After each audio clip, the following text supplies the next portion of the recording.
Kadalasang niluluto bilang gulay, ang sayote ay isang prutas na native sa Mexico at Central America. Paborito ito ng maraming Pinoy dahil madali lang itong lutuin at pwede rin kainin ang talbos nito. May sweet at grassy flavor na may hahalin tulad sa lasa ng pipino ang talbos ng sayote. At alam mo ba, mayroon din itong good source ng nutrients, vitamins at minerals na maganda para sa ating kalusugan. Narito ang ilan sa mga amazing benefits ng talbos ng sayote. Number 1, pinopromote ang heart health. Base sa RI Ministry of Health, ang 100 grams na talbos ng sayote ay nagtataglay ng 3.5 grams ng fiber, 630 milligrams ng potassium, 2.5 mg ng iron at 1.7 mg ng niacin. Mayroon din itong sapat na amount ng riboflavin at copper. Dahil mayaman ito sa mga nasabing compounds, kayang i-prevent ng talbos ng sayote ang metabolic syndrome na nagdudulot ng heart attack o stroke. Ang taglay nitong copper at potassium ay makakatulong para bumaba ang risk ng stroke. Ang fiber at niacin na makukuha sa talbos ng sayote ay makakatulong din para bumaba ang iyong LDL o bad cholesterol at tumaas ang good cholesterol levels.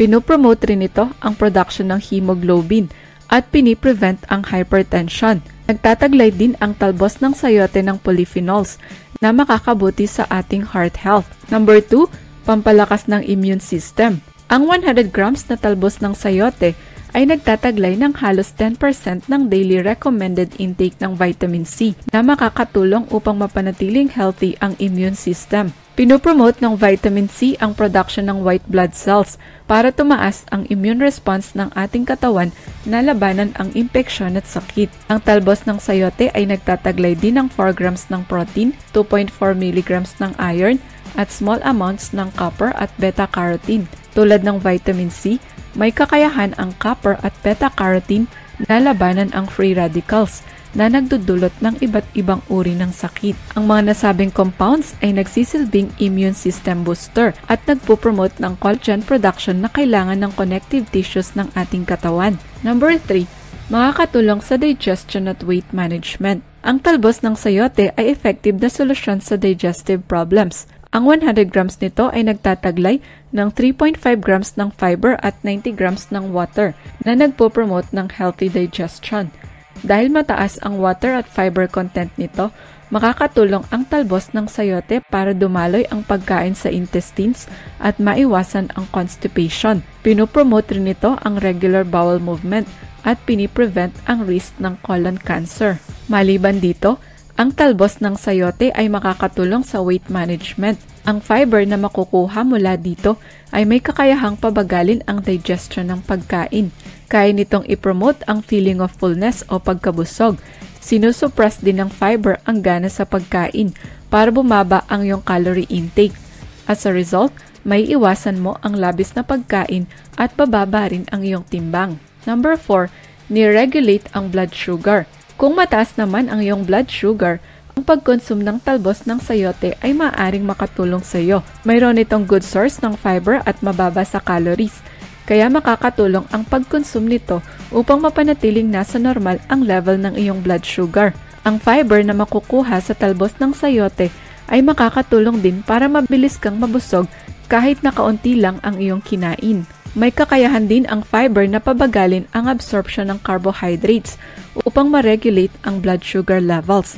Additionally, ang talbos ng sayote ay mayroong potassium na makakatulong upang ma-relax ang blood vessel.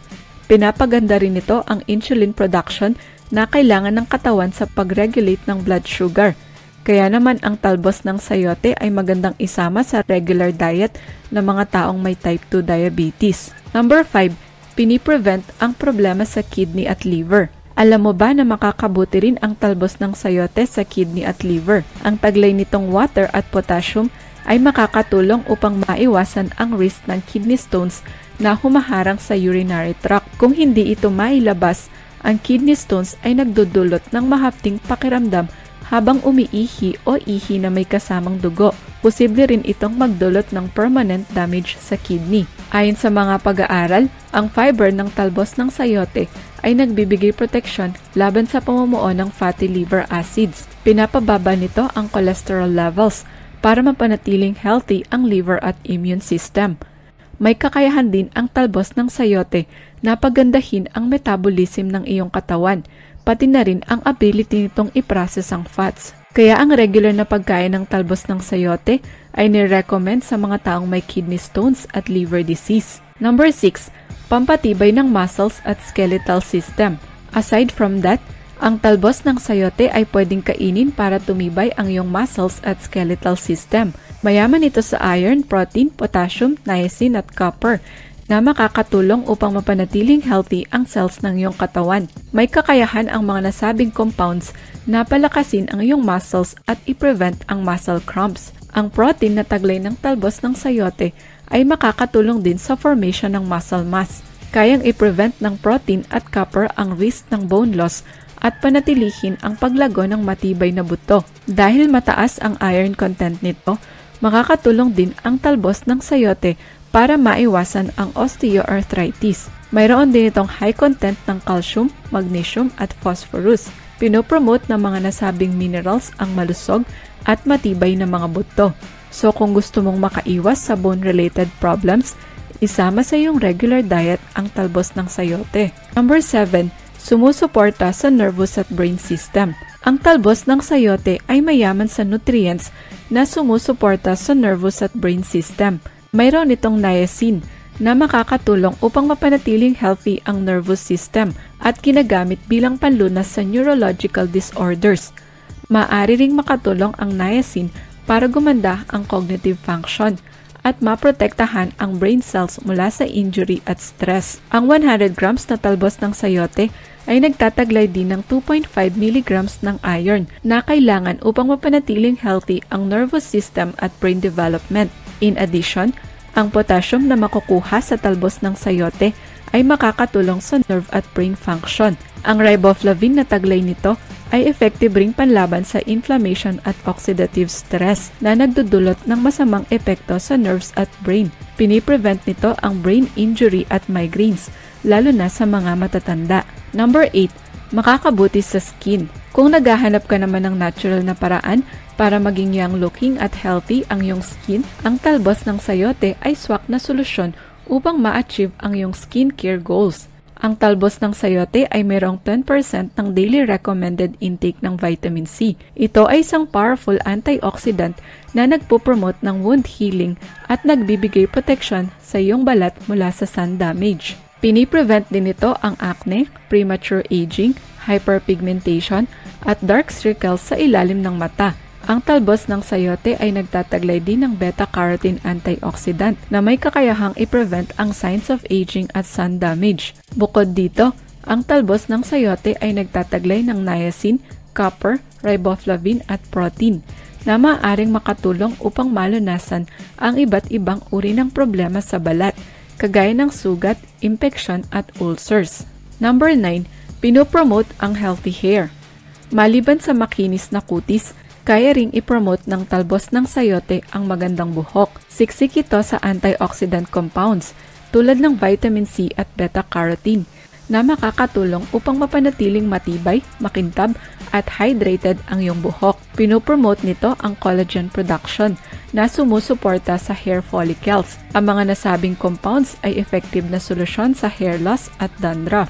Ang talbos ng sayote ay mayroon ding good amount ng riboflavin, isang uri ng antioxidant na makakatulong sa production ng collagen. Pinapaganda nito ang kalusugan ng iyong anit para maiwasan ang pagkalagas ng buhok. Ang protein na taglay ng talbos ng sayote ay nagpo-promote rin ng elasticity at bouncy hair. Number 10. Makakatulong sa mga buntis at sanggol. Nagpaplano ka bang magbuntis o di kaya ikaw ay nagdadalang taon na? Kung gayon, subukan mong kumain ng talbos ng sayote. Ang taglay nitong folate ay isang mahalagang nutrient para sa mga babaeng buntis o sinusubukang mabuntis. Kilala rin bilang vitamin B9, ang folate ay makakatulong sa development ng brain at spinal cord ng fetus. Piniprevent nito ang birth defects na nakakaapekto sa spinal cord o brain ng sanggol. Mayaman din ang talbos ng sayote sa protein, iron, riboflavin at niacin na makakatulong para mapanatiling healthy ang kalusugan ng mga buntis. Ang riboflavin na makukuha sa talbos ng sayote ay maaari ring makatulong upang maiwasan ang preeclampsia, isang komplikasyon kung saan nakakaranas ang mga buntis ng high blood pressure at signs ng kidney o liver damage. Sinusuportahan naman ng iron, protein at niacin ang fetal development para masigurong malusog ang sanggol. Pero paano nga ba gamitin ang talbos ng sayote? Kung mahilig kang magluto, pwede mo itong i-steam, pakuluan, igisa o iprito. Ang talbos ng sayote ay pwedeng isama sa salad, soup at chop suey. Swak din itong pampalasa sa baboy, manok at hipon, kasama ng iba pang herbs at spices. Higit sa lahat, ang talbos ng sayote ay generally safe kainin dahil makakabuti ito sa iyong overall health. Gayunpaman, ang talbos ng sayote ay posibleng magdulot ng side effects, lalo na kung naparami ka ng kain nito. Since mataas ito sa fiber, posible itong magdulot ng gas, bloating at diarrhea. At dahil mataas din ang potassium content nito, maaari rin itong magdulot ng drug interaction sa mga taong umiinom ng blood pressure medication. May ilan din na posibleng makaranas ng allergic reaction kapag kumain ng talbos ng sayote. Kaya naman mas makakabuti na kumonsulta mo na sa iyong doktor bago ka kumain ng talbos ng sayote, lalo na kung mayroon kang existing na karamdaman. Ikaw, kumakain ka ba ng talbos ng sayote?